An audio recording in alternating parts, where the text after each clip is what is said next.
আমার বোনরা শুনছে তো? বিবাহিত ভাইরা শুনছেন তো? তোমরা অবিবাহিতরা শুনছো তো?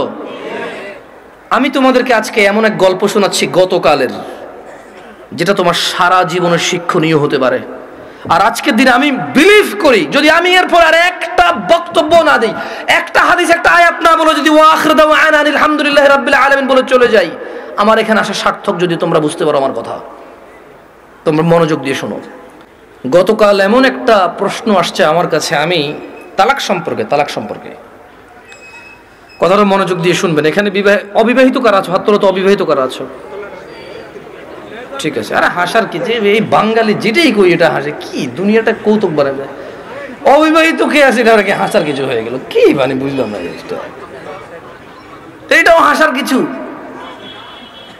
ভাই আমি এখানে বললাম যে অবিবাহিত কারা আছে, সবাই হাসা শুরু করতে, মানে কি কি কয় শরম পাইছে? আপনাকে বলছে ওরা শরম পাইছে? কে বলছে? জবাব দিয়েছেন কি এখানে? আপনার তো জবাব তো ঠিক হয় না ওদের পক্ষ থেকে। ওরা তো বলে না ওরা শরম পাইছে, ওদের কাছে মনে হয়েছে হুজুর এখন কৌতুক করবে। বিবাহিত যারা আছো হাত তোলো তো। মাশাআল্লাহ, তাবারকা, বসেন। তো আমি তেমন কখনো ব্যক্তিগত বিষয়ে তেমন বলি না মাহফিলে, এটা আপনারা অনেকে হয়তো জানেন যারা আমাকে চেনেন।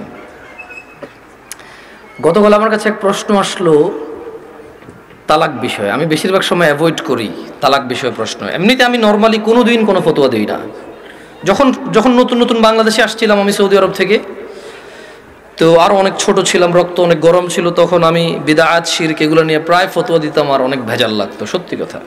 আল্লাহ আমাকে আশ্রয় দিয়েছে। পরে আমার উস্তাদরা, বড়রা যারা আছে, তারা আমাকে বললো যে জামশেদ তুমি ফতোয়া দিও না, কোরআন সুন্নাহ থেকে মানুষকে তুমি আহ্বান করো, ভালোর দিকে ডাকো, মন্দর দিকে নিষেধ করো, আল্লাহ তোমাকে যতটুকু তৌফিক দিয়েছে। ফতোয়া অনেক বিস্তর বিষয়, অনেক সিচুয়েশনের উপরে ফতোয়া চেঞ্জ হয়। দেখা যায় একই বিষয়, মানে সাবজেক্ট এক, পরিস্থিতিতে দুই রকম অ্যান্সার হয়। সে তোমার এখনো সেই প্রজ্ঞা যদি না হয় তুমি দিও না, আর প্রজ্ঞা হলে দিও। তা আমি ওনাদের কথা চিন্তা করেছি যে আমার সেই প্রজ্ঞা হয়নি যে আমি দিব। কারণ এখানে হানাফিরা বলে যে একসাথে 3 তালাক দিলে হয়ে যায়, আর শাফি হাম্বালিরা বলে যে যতবারই তালাক দেয় একবার।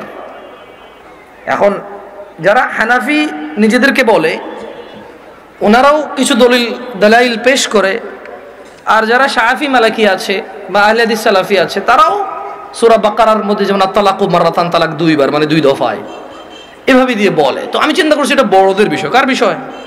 এটা আমার ম্যাটার না, আমার এত জিম্মেদারি নেওয়ার এখনো অতটুকু যোগ্যতা হয়নি। তো বেশিরভাগ তালাকের যখন প্রশ্ন আসে, আমি বড় বড় আলেম যাদেরকে চিনি, যেমন আমি সৌদি আরবে ছিলাম, তাহলে বেশিরভাগ যাদেরকে আমি চিনি তারা মদিনা ইউনিভার্সিটির স্কলার, কেউ হাফারাল বাতান ইসলামিক সেন্টারের লেকচারার, কেউ রিয়াদ ইসলামিক সেন্টারের লেকচারার, কেউ আল আহসা ইসলামিক সেন্টারের লেকচারার সৌদি আরবে, যাদের সাথে আমার পরিচয় আছে খুব ছোটবেলা থেকে, আমি যাদেরকে চিনি, যারা আমাকে খুবই আদর করে। তো আমি যেটা করি, যখন এই তালাকের মাসলা মাসাইল আসে, নর্মালি কোনো প্রশ্ন আসলে আমি জবাব দিই না, কিচ্ছু রিপ্লাই করি না, কারণ আমি জানি আমি ফতোয়া দিব না, আমি ইগনোর করার চেষ্টা করি। খুব সহজ থেকে সহজ প্রশ্ন আসলো দিতে চাই না, কাউকে না কাউকে ট্রান্সফার করে দিই। তো ওই একটা বোন মেসেজ লিখলো, আমি ওয়ালাইকুম আসসালাম দিয়ে লিখেছি আপনি যে কোনো প্রশ্ন লিখে করেন। তখন সে লিখে প্রশ্ন করলো যে তালাকের বিষয়। আমি বললাম যে আমি তালাকের বিষয়ে ফতোয়া দিতে জানি না, আমি একজন বড় আলেমের নাম্বার দিচ্ছি, আপনি ওনার সাথে কথা বলে আপনি জেনে নেন, হোয়াটসঅ্যাপে মেসেজ দিয়ে ওনাকে কল করিন, সমস্যা নেই। এখন উনি আমাকে একটা ভয়েস মেসেজ পাঠালো যে ওনার হাজব্যান্ড ওনাকে তালাক দিয়েছে 3 বার। এখন উনি নানা হুজুরের কাছে গিয়েছে যে উনি এখন এই স্বামীর ঘর করতে পারবে কিনা, ওনার স্বামী অনুতপ্ত, উনি অনুতপ্ত। আমার বোনরা শুনছে তো? না, আমার বোনরা শুনছে তো? বিবাহিত ভাইরা শুনছেন তো? তোমরা অবিবাহিতরা শুনছো তো? আমি তোমাদেরকে আজকে এমন এক গল্প শোনাচ্ছি গতকালের, যেটা তোমার সারা জীবনের শিক্ষণীয় হতে পারে।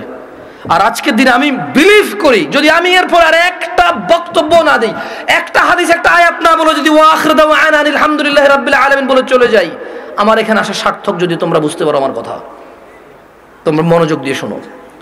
তো বললো যে আমি বেশ কিছু হুজুরের কাছে যতটুকু আমি আমাকে বলেছে যে আমি আহমদুল্লাহ হুজুরকে মেসেজ করেছি, উনি রিপ্লাই করেনি। আমি আজহারি হুজুরকে মেসেজ করেছি, রিপ্লাই করেনি। আমি আব্দুর রাজাক বিন ইউসুফ হুজুরকে মেসেজ করেছি, উনি রিপ্লাই করেনি। আমি কুয়াকাটা হুজুরকে মেসেজ করেছি, রিপ্লাই করেনি। আপনি জামশেদ মজুমদারের ফেসবুকে মেসেজ করেছি, রিপ্লাই করেননি। এর মধ্যে কেউ রিপ্লাই দেয়নি। আপনি আমাকে ওয়ালাইকুম আসসালাম রিপ্লাই দিয়েছেন হোয়াটসঅ্যাপে মেসেজ দেওয়াতে।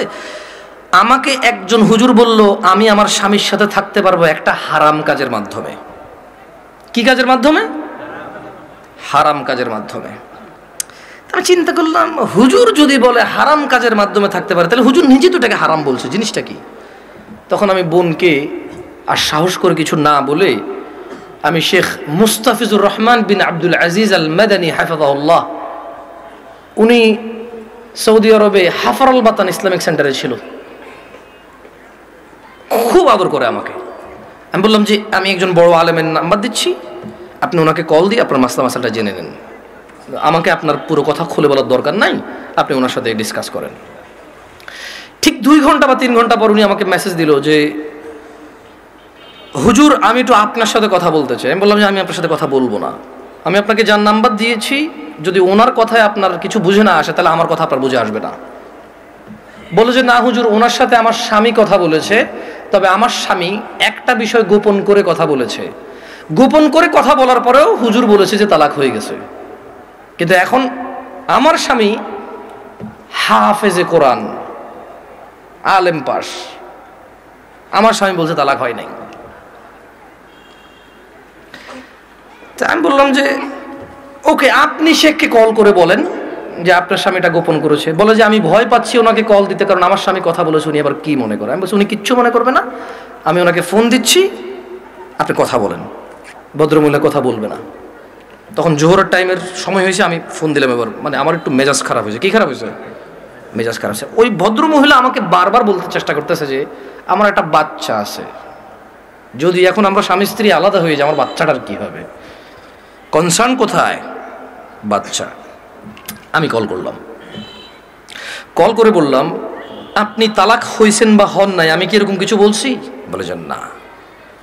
আমি বললাম ধরে নেন আপনার স্বামী আপনাকে তালাক না দিয়ে যদি গলা একটা কোপ দিত, আপনার গলাটা কাটতো কিনা? বলে যে কাটতো। আমি বললাম তালাক দিল, তালাক হবে।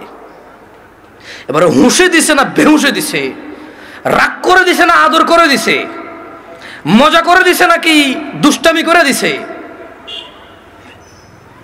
এইটা ম্যাটার না। আপনার স্বামী যদি আপনাকে 5 তলা বিল্ডিং থেকে রাগ করে অথবা রাগ না করে হাসি মুখে অথবা দুষ্টামি করে যদি আপনাকে ধাক্কা দিত, আপনি কি পড়তেন 5 তলা থেকে? বলে যে পড়তাম। তাহলে আপনার কেন মনে হচ্ছে না যে আপনার স্বামী আপনাকে রাগের মাথায় তালাক দিলে হবে না? রাগের মাথায় ধাক্কা দিলে যদি 5 তলা থেকে পড়ে আপনার হাত পা ভেঙে যায়, মরার সুযোগ থাকে, মরে যেতে পারেন আপনি, এরকম সম্ভাবনা থাকে, তাহলে কেন আপনার স্বামী আপনাকে তালাক দিলে তালাক হবে না? মানতে অসুবিধা কোথায়? যে আল্লাহ আপনার এই স্বামীকে কবুল বলার পরে ওর সাথে থাকা বৈধ করেছে, সে আল্লাহই তো 3 তালাক পরিপূর্ণ হয়ে গেলে থাকাটা অবৈধ করেছে। যিনি আপনাকে এর সঙ্গ দেওয়ার জন্য বৈধ করেছে আপনি মেনেছেন সেটা, উনি যখন অবৈধ করেছে সেটা মানছেন না কেন আপনি? প্রবলেম কোথায় আপনার? আপনার বাচ্চা, যদি আপনার হাজব্যান্ড কালকে অ্যাক্সিডেন্ট হয়ে মারা যায়, মৃত্যুর পর আপনার হাজব্যান্ডকে নিয়ে আসতে পারবেন জীবিত করে? না। যদি আপনি মারা যান কালকে, আপনার এই বাচ্চা কি মাহারা হবে না? হবে।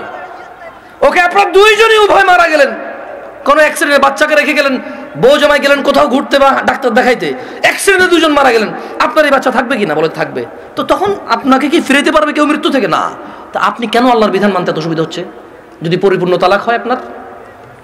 আমি বললাম শেখকে কি প্রশ্ন করেছে? বলে যে ও আমাকে বিয়ের পরে, মেয়ের বয়স মাত্র 18 বছর, ওয়াল্লাহ ভাই আমি কথা বলতাম না, আমাকে ভয়েসে বলেছে যে ভাই আমার বয়স মাত্র 18, আমার একটা বাচ্চা আছে, আমার স্বামী খুব বদমেজাজি, আমাকে তালাক দিয়েছে, এখন ও অনুতপ্ত থাকতে চাই। কত বছর বয়স মেয়ের? শুধু 18, একটা বাচ্চার মা। যে বাচ্চা, ওই বাচ্চার বয়স আমাকে বলেছে যে 3 মাস বা 3 বছর, আমার সঠিক মনে নাই, এরকম কিছু বলেছে। আমি বললাম আপনি কি মানে নিজে নিজে পছন্দ করে বিয়ে করেছেন নাকি বাবা মা পছন্দ করে বিয়ে দিয়েছে? বললো যে বাবা মা পছন্দ করে বিয়ে দিয়েছে। আমি বললাম বিয়ের আগে স্বামীকে চিনতেন না? বলে যে না। আমি বললাম আপনার স্বামী নামাজ পড়ে না ঠিক না? বলে যে হ্যাঁ। আমি বললাম আপনার স্বামী তো নামাজ পড়ে না ঠিক না? হ্যাঁ। আমি বললাম আপনার স্বামী হুজুর আলেম এগুলো বলে লাভ কি? হাফেজ বলে লাভ কি? ও তো নামাজই পড়ে না। ও তো ধর্মর কোনো মূল্যায়নই করে না। ও আপনাকে তালাক দেয় আবার রাখে, আবার তালাক দেয় আবার রাখে, আবার তালাক দেয় আবার রাখে, এখনো আপনাকে রাখতে রাজি আর আপনি ওর কাছে থাকতে রাজি। তো বললো যে প্রথমে একদিন তালাক দিল, তালাক দেওয়ার পর ওনার স্বামী বিলিভ করে একসাথে 3 তালাক দিলে তালাক হয়ে যায়। ওনার স্বামীর এটা দেখেন, আমি আবার বলি, এটা আমি বলছি না, উনি বলছে যে ওনার স্বামী হাফেজ এবং আলেম পাশ মেবি, বা হাফেজ এটা কনফার্ম আমি। তো বললো যে উনি জানে যে এক বৈঠকে 3 বার তালাক দিলে তালাক হয়ে যায়, কিন্তু শেখ মুস্তাফিজুর রহমান বিন আব্দুল আজিজ মাদানিকে যখন ফোন করেছে তখন উনি বলেছে আচ্ছা ধরলাম একবার, 3টাকে কয়বার ধরলাম? এক বৈঠক ধরলাম। বলে যে আপনাকে আদ দিছে? বলে যে হ্যাঁ আরেকবার দিছে। বলে যে ওটাকে আবার ধরলাম।